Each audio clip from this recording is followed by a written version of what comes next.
Hello दोस्तों, मैं Sarla Yadav SY Hindi platform channel पर एक बार फिर से आप सभी का हार्दिक अभिनंदन करती हूं। और हम तैयारी कर रहे हैं HPSC असिस्टेंट प्रोफेसर 2024 की। तो उसी के संदर्भ में HPSC द्वारा दिए गए सिलेबस के अनुसार आज हमारी क्लास नंबर 40 रहने वाली है और अभी तक की 39 क्लासेज मैं अपलोड कर चुकी हूं। अगर आप ये सारी क्लासेस देखना चाहते हैं तो चैनल को सब्सक्राइब कीजिए और चैनल के प्लेलिस्ट में जाकर HPSC असिस्टेंट प्रोफेसर 2024 के नाम से आपको प्लेलिस्ट मिल जाएगी और उस प्लेलिस्ट में आपको ये सारी वीडियोस देखने को मिल जाएंगी। तो आप वहाँ से ये सारी देख सकते हैं। HPSC असिस्टेंट प्रोफेसर के से रिलेटेड जितनी भी वीडियो मैंने डाली हैं वो सारी उसमें है विद सिलेबस। तो ये यूनिट नंबर 6 करवा रही हैं और यूनिट नंबर 5 जो है हमारी कंप्लीट हो चुकी है और यूनिट नंबर 6 की ये 10वीं क्लास है।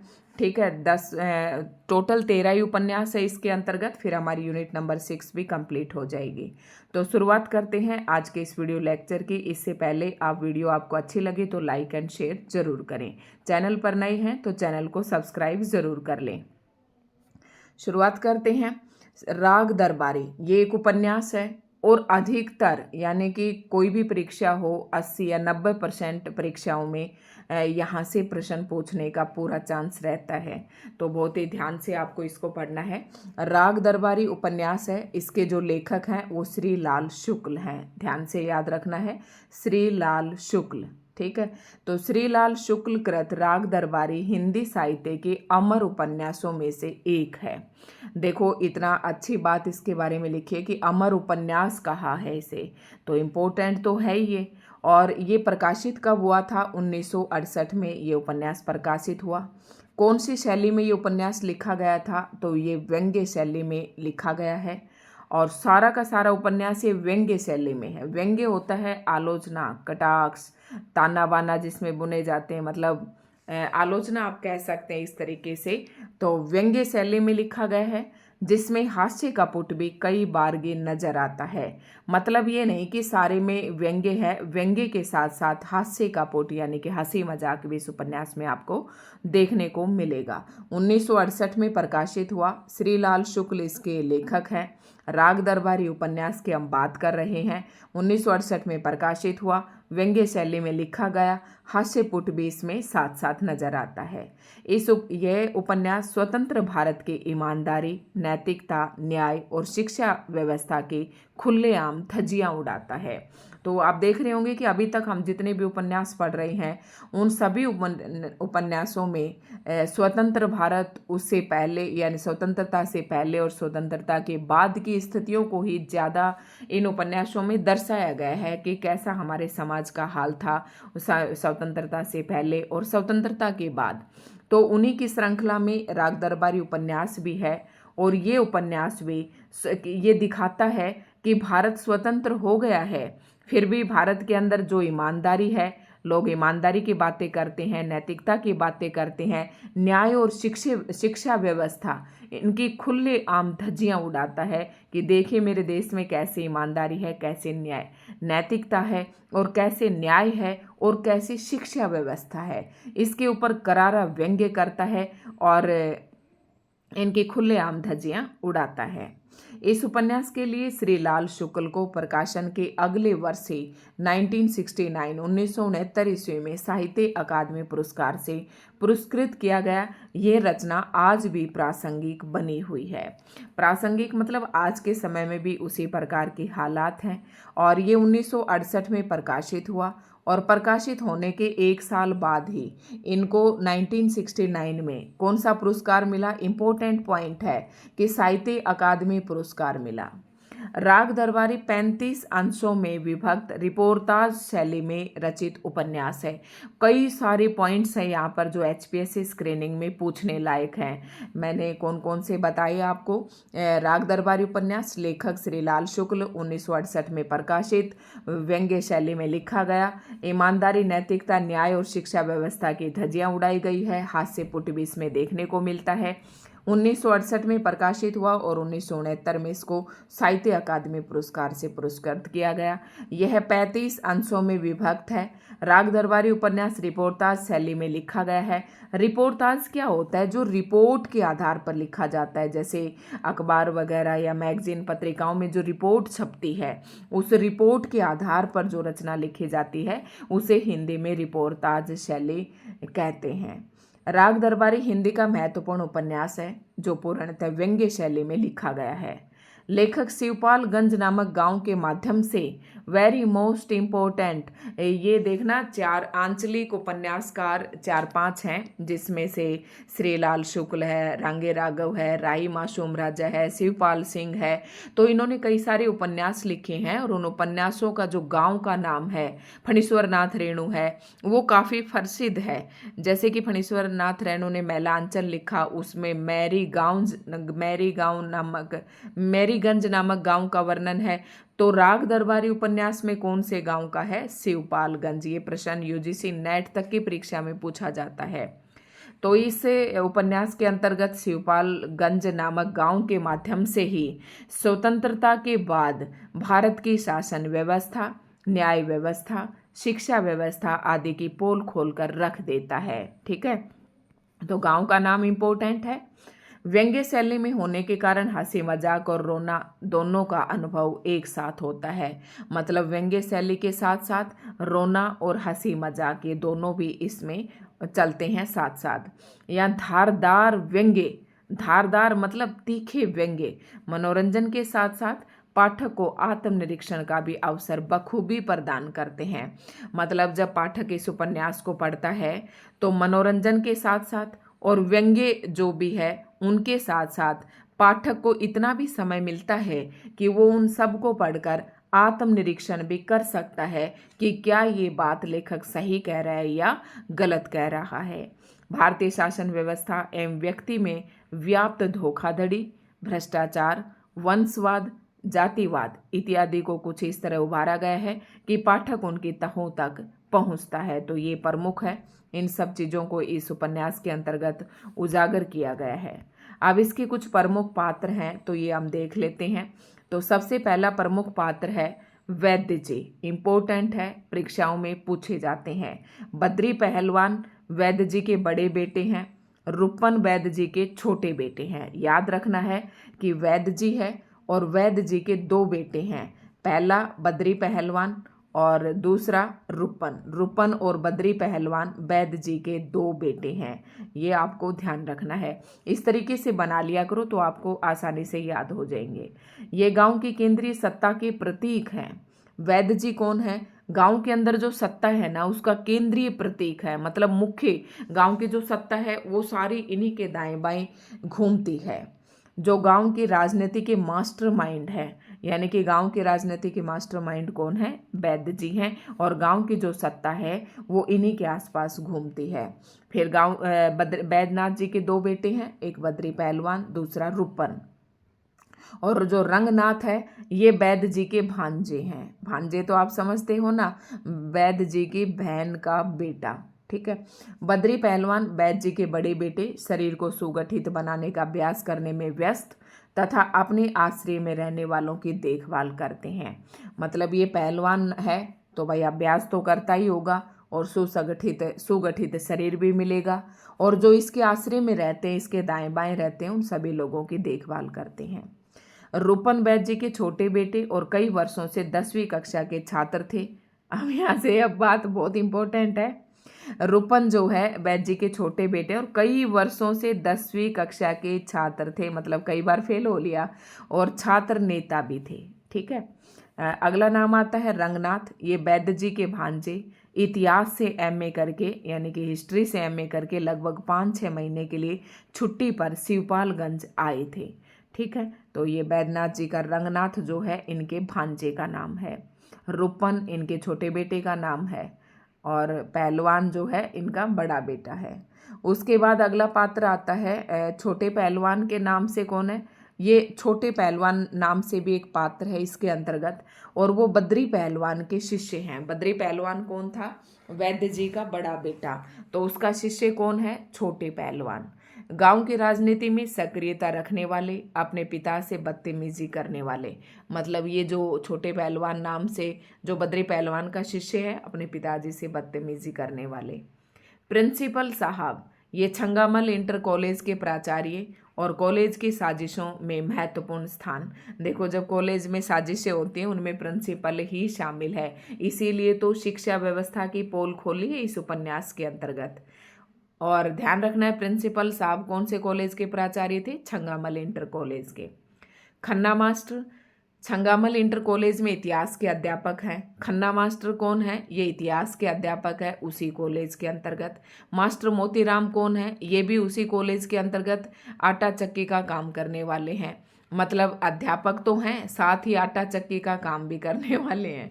तो ध्यान से देखना भाई, ये कॉलेज का नाम लिख लेना, छंगामल इंटर कॉलेज, फिर इसमें ऐसे नोट्स बना लेना और फिर इनके नाम लिख लेना कि ये प्रिंसिपल साहब है और कॉलेज की साजिशों में रहते हैं। दूसरा खन्ना मास्टर लिख लेना, ये इतिहास के अध्यापक हैं।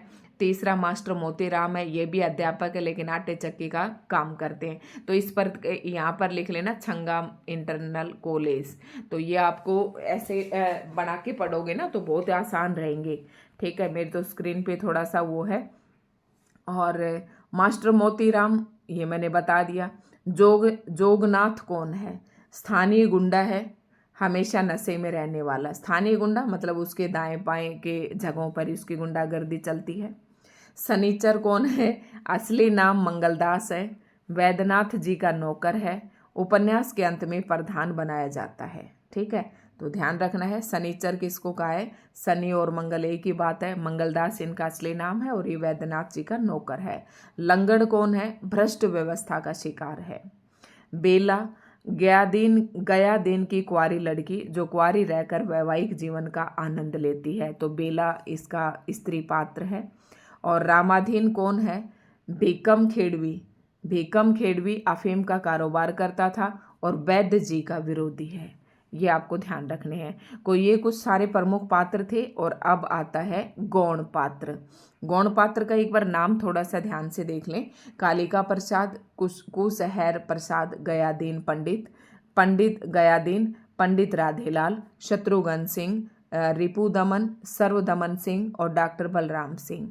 अब इस उपन्यास के अंतर्गत हम कुछ विशेष बातें देखेंगे जो आपके परीक्षा में पूछी जा सकती हैं।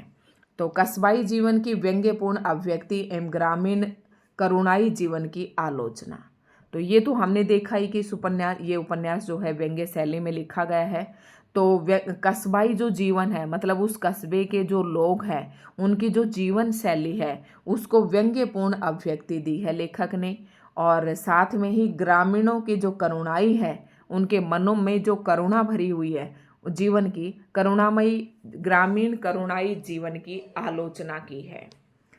राग दरबारी में भाषा प्रयोग के विविध रूप दिखाई देते हैं। तो ये तो आपको पता ही क्या क्या दिखाई है, हमने अभी थोड़ी देर पहले भी पढ़ा था। फिर इसके अगर राग दरबारी उपन्यास की भाषा की बात करें तो भाषा के भी विविध रूप दिखाई देते हैं। एक तरफ ग्रामीण पात्र मतलब वैद्य जी, रूपन, सनीचर, जोगनाथ आदि की भाषा गांव के परिवेश से है। वहीं शहर से आए रंगनाथ की भाषा में बौद्धिकता है।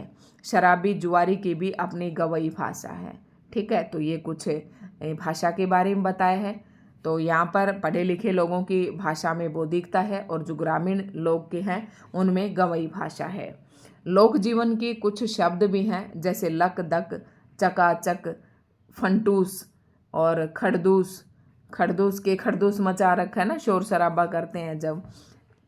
तीड़ी बीड़ी, कल्लाना, लुलूहाना, कुकर हाव और चिड़ी मार और चुरेट और हड़काना, ये उस लोक जीवन के कुछ एक शब्द हैं और शायद सभी को इन शब्दों का मीनिंग भी पता है।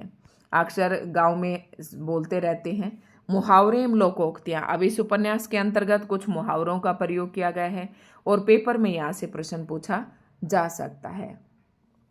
तो तन पर नहीं लत्ता, पान खाए अलबत्ता। तो ये मुहावरे और लोकोक्तियाँ हैं कुछ। तो ये एक लोकोक्ति है, तन पर नहीं लत्ता और पान खाए अलबत्ता। हर साख पे उल्लू बैठा है, ये कोयल कहाँ पर कूकेंगी। ये हमारे हिंदी वाले जो सर थे, जो हमें 10th क्लास तक हिंदी पढ़ाते थे, उनकी जबान पर रहता था। और इस मुहावरे का, इसका हर साख पे उल्लू बैठा है, अनजाने में गुलिस्ता क्या होगा, इस तरीके से लाइन बोलते थे सर। और कब बोलते थे? जब क्लास में सारी लड़कियां क्वेश्चन आंसर सुना देती थी और जो बॉयज़ थे वो खड़े हो जाते थे, तुरंत सर के मुंह से यही लाइन निकलती थी, हर साख पे उल्लू बैठा है। ठीक है, तो चमड़ी जाए पर दमड़ी न जाए, ये भी यहाँ पर आया है मुहावरे लोकोक्ति। आग खाएगा तो अंगार हगेगा, मतलब आग खाएगा तो अंगारा ही हंगेगा भाई, ऐसे कहते हैं ना। मुंह में राम बगल में छुरी, अंधों में काना राजा, ये मुहावरा है और ये लोकोक्तियाँ थी अभी तक। हमारी ही पाली लोमड़ी हमारे ही घर में हुआ हुआ, हमारो ही कुत्तो हमने, हमारी बिल्ली माने म्याऊं म्याऊं, ऐसे बोलते हैं ना हरियाणवी में भी। तो ऐसे इसमें कहा गया है हमारी ही लोमड़ी, मतलब हमारी चीज़ और हम पे रोब जमाई। ठीक है, हमारे ही घर में हुआ हुआ। तो ये कुछ मुहावरे हैं और कुछ लोकोक्तियाँ हैं जो इस उपन्यास में प्रयोग किए गए हैं। अब इस उपन्यास की कथासार हम पढ़ लेते हैं। इस उपन्यास की कहानी किन्हीं मुख्य किरदारों के इर्द गिर्द नहीं घूमती। उपन्यास में अनेक पात्र हैं और सबकी अपनी अहमियत है। कह रहे कि ये जो उपन्यास की कथा वस्तु है, कथासार है, वो जरूरी नहीं कि किसी एक केंद्रीय पात्र के आसपास घूमे, जबकि इसमें लेखक कहता है कि अनेक पात्र हैं और सभी की अपनी अपनी अहमियत है। गांव की राजनीति मुख्य तौर पर दो ध्रुवों पर केंद्रित है। एक है वैद्य जी और दूसरा रामधीन भिखम खेड़वी। तो मतलब ये बताया था ना, ये एक दूसरे के विरोधी हैं, इनकी नहीं। जब हमने पात्र पढ़े थे अभी अभी, तो रामधीन को वैद्य जी का विरोधी बताया था। वैद्य जी बड़े चालाक, चतुर और कुटिल पात्र हैं। वे प्रत्यक्ष रूप से ही सही, पर गांव के कॉलेज और कोऑपरेटिव पर कब्जा जमाए बैठे थे। वे अप्रत्यक्ष रूप से ही सही, मतलब दिखाते नहीं थे, लेकिन फिर भी जो गांव के कॉलेज और कोऑपरेटिव पर कब्जा जमाए बैठे थे। उनके दो पुत्र हैं, दोनों शैक्षिक मामले में भदेश हैं। और बड़ा बेटा पहलवानी करता है, आता जाता उनको कुछ नहीं है पढ़ाई लिखाई में। और छोटा रूपन कई सालों से 10वीं का छात्र है। इसका मतलब यही है, दोनों शैक्षिक मामले में भदेश हैं, मतलब उनको कुछ नहीं आता है। एक तो पहलवान और दूसरा 10वीं में कई बार फेल है, तथा छात्रों के बीच नेता बना बैठा है। कौन? जो 10वीं में कई बार फेल हो लिया वो। रंगनाथ कौन है? ये भांजा है, वैद्य जी का भांजा है, जो शहर से पढ़कर मामा के गांव शिवपालगंज आता है। वह अपने किताबी आदर्शों को लेकर गांव पहुंचता है। मतलब जो रंगनाथ है, उसने किताबों में जो कुछ पढ़ा और सीखा, उन्हीं के आधार पर गांव में आदर्श लेकर आता है। धीरे धीरे उसका सामना पुलिस तंत्र, न्याय तंत्र और शैक्षिक तंत्र, सामाजिक तंत्र में व्याप्त बुराइयों से होता है। जब उसे पता चलता है कि किताबों में कुछ और है, वास्तव में कुछ और है, किसको पता चलता है? रंगनाथ को। तो धीरे धीरे उसको पता चलता है कि क्या, कैसा पुलिस का तंत्र है, क्या पुलिस की व्यवस्था है, कैसा हमारे देश में न्याय तंत्र है, कैसी शिक्षा व्यवस्था है और कैसा हमारे समाज का ताना बाना है। इन समाज की बुराइयों से उसके सामना होता है। रंगनाथ ने अप्रत्यक्ष रूप से बेईमानों के विरुद्ध लड़ने के लिए एक पक्ष को उकसाया भी, पर उसकी कोशिश सफल नहीं हुई। मतलब रंगनाथ जो था, प्रत्यक्ष रूप से तो उसने बेईमानी करने वालों के विरुद्ध आवाज़ नहीं उठाई, लेकिन अप्रत्यक्ष रूप से एक पक्ष को उकसाया भी, पर उसमें वो कामयाब नहीं हुआ। उसने भी हार मान ली और गांव छोड़कर जाने का फैसला कर लिया। इसी प्रसंग में एक पात्र उसे कहता है कि जाओगे कहाँ, हर जगह तो बेईमान और भ्रष्टाचार व्याप्त है। मतलब जब वो गांव छोड़ के कि आप बच जाओगे, आप जहां भी जाओगे हमारे समाज में हर जगह पर ऐसा ही है। इस बात से लेखक ने संकेत किया है कि देश भर में न जाने कितने ऐसे शिवपालगंज भरे पड़े हैं। इस उपन्यास में राग दरबारी से अभिप्राय है। राग दरबारी मतलब जो राग का, मतलब जो दरबार लगाता है। वैद्य जी की बैठक केवल उन्हीं का राग न होकर समूचे देश के प्रमुख सत्ता प्रतिष्ठानों का भी राग बन गया है। राग मतलब ये कह रहा है कि ये केवल वैद्य जी के दरबार का ही गीत नहीं है, वैद्य जी के दरबार की ही बात नहीं है, बल्कि हमारे समूचे देश की सत्ता में ऐसा ही राग गाए जाते हैं। चाहे आप किसी भी गांव में जाकर देखें, किसी भी जगह पर जाकर देखें, वहाँ पर वहाँ का प्रजातंत्र, वहाँ की पंचायतें, सहकारी समितियाँ, चुनाव में हथकंडे से लेकर गुटबंदी, तिकड़मबाजी, शोषण, उत्पीड़न चौतरफा व्याप्त है। मतलब चारों तरफ यही बात है। और चुनाव के समय आप लोग देख भी रहे होंगे, हर जगह यही हाल होता है। चाहे आप पंचायत में जाएं, चाहे ग्राम सभा में जाएं, चाहे सहकारी समितियों में जाएं, चुनाव में हथकंडे लेकर गुटबंदी तो हर जगह ही होती है। आप देख रहे होंगे हरियाणा की राजनीति भी अभी आपने देखी होगी, तिकड़मबाजी, ठीक है। और ये अब हैं इसके कुछ प्रमुख उदाहरण, तो इन पर और थोड़ा सा हम फोकस कर लेते हैं। ये आपने ध्यान से पढ़ लिए होंगे। वही एक ट्रक खड़ा था, उसे देखते ही यकीन हो जाता था इसका जन्म केवल सड़कों के साथ बलात्कार करने के लिए हुआ है। जैसे कि सत्य के होते हैं, इस ट्रक के भी कई पहलू थे, ठीक है। तो ये कुछ एक उद्धरण है, शायद ये रंगनाथ ड्राइवर से कहता है ये सारी बातें। ये जो तीन आप पढ़ेंगे एक साथ, तीन कथन है। एक तो ये भी ड्राइवर ने मुस्कुरा, अब ट्रक की बातें हो रही है तो रंगनाथ कह रहा है, और रंगनाथ ही सही बात कह रहा है इस उपन्यास के अंतर्गत, क्योंकि वो पढ़ा लिखा था, शहर से पढ़कर गाँव में आया था, तो वो सारी बातें कह रहा है। और किससे कह रहा है? ड्राइवर से। ड्राइवर ने मुस्कुराकर वह प्रशंसा पत्र ग्रहण किया। रंगनाथ ने अपनी बात साफ करने की कोशिश की और कहा, उसे चाहे जितनी बार टॉप गियर में डालो, 2 गज चलते ही फिसल जाती है और लौटकर अपने खांचे में आ जाती है। कह रहे कि अपने इसके माध्यम से करारा व्यंग्य किया है कि समाज की जो है, आप कितनी ही हालत को सुधारने का कोशिश कर ले, जो चीज़ मतलब जैसी है, थोड़े से 1-2 दिन असर रहता है, उसके बाद वो चीज़ वहीं पर आ जाती है। कहाँ तो घास खोद रहा हूँ, इसी को अंग्रेजी में रिसर्च कहते हैं। पर साल एमए किया था, इस साल से रिसर्च शुरू की है। तो ये भी कौन कह रहा है? रंगनाथ ड्राइवर से कहता है। उसके बाद आता है, वर्तमान शिक्षा पद्धति रास्ते में पड़ी हुई कुतिया है जिसे कोई भी लात मार सकता है। ड्राइवर भी उस पर रास्ता चलते चलते एक जुमला मारकर चपरासी के साथ ट्रक की ओर चल दिया। देखो अपनी शिक्षा व्यवस्था पर कितना करारा व्यंग्य किया है कि हमारी शिक्षा जो पद्धति है वो रास्ते में पड़ी हुई एक कुतिया है। मतलब कोई शिक्षा का कोई महत्व ही नहीं है यहाँ पर। और इतना काम है कि अपराधों की जांच नहीं हो पाती, मुकदमों का चालान नहीं हो पाता, अदालतों में गवाही नहीं हो पाती। इतना काम है कि सारा काम ठप पड़ा है। सही बात है। मतलब ये यहाँ पर ये कटाक्ष किया है कि हमारे यहाँ अदालतों में, आप चाहे मुकदमों में कहीं पर भी चले जाओ, सारे काम काम ठप पड़े हैं। मतलब उन लोगों के पास इतना काम है कि सारे काम ठप पड़े हैं। मतलब इतना काम है और फिर भी काम हो नहीं रहे हैं। इनसे आप समझने की कोशिश करें, जब व्यंग्य शैली में इसको लेकर ले जाएंगे तो दूसरा ही अर्थ निकलेगा। बाद में पता चलता है कि वह अकेला आदमी 20 गांवों की सुरक्षा के लिए तैनात है और जिस हालत में जहां है वहां से उसी हालत में 20 गांवों में अपराध रोक सकता है। अपराध हो गया तो उसका पता लग सकता है और अपराध न हुआ तो उसे करा सकता है। ठीक है, तो ये सारी जो है ये बातें कौन कहता है, अभी देखते हैं। देश में इंजीनियरों और डॉक्टरों की कमी है। कारण यह है कि इस देश के निवासी परंपरा के कवि हैं, चीज़ को समझने के पहले भी उस पर मुग्ध होकर कविता कर देते हैं। तो इसलिए कह रहा है कि इस देश में कवियों की भरमार है, चीज़ को समझते नहीं है, कारण को समझते नहीं है, उससे पहले उस पर कविता कर देते हैं। इसलिए हमारे देश में डॉक्टरों और इंजीनियरों की कमी है। उसके बाद काफ़ी सारे हैं इसमें, अगर ये ऐसे, ये मास्टर मोतीराम कहता है लड़कों से, और खुद इनमें शामिल है वो। हर हिंदुस्तानी की यही हालत है। 2 पैसे की जहाँ किफ़ायत हो वह उधर ही मुंह मारता है, जिधर 2 पैसे मिले उधर ही मुंह मारता है।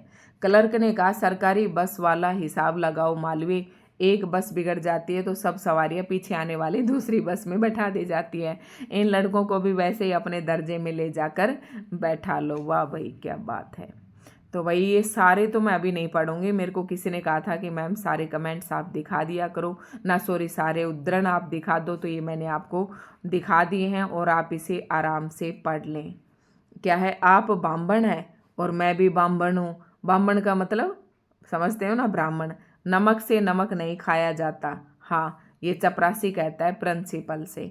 कोई साला काम तो करता नहीं है, सब एक दूसरे की इज्जत करते हैं। ये रूपन कहता है रंगनाथ से, ठीक है। और जनता के रुपए पर इतना दर्द दिखाना ठीक नहीं, इंपॉर्टेंट है ये, छोटी छोटी लाइनें हैं। वह तो बर्बाद हो गई, जनता के रुपए पर इतना दर्द दिखाना ठीक नहीं, वह तो बर्बाद हो गई। तो ये गया दिन कहता है मालवीय से, कोई साला काम तो करता नहीं। तो ये साला कौन, ये मतलब ये करता है ना, नेतागिरी करता है। तो ये रूपन कह रहा है ये सारी बातें। और बामण के बारे में कौन कह रहा है, चपरासी प्रिंसिपल से। तो ऐसे थोड़ा सा आप पढ़ लें और थोड़ा थोड़ा हिंट भी अपने पास रखें कि किसने किसका कहा। तो ये सारे हैं,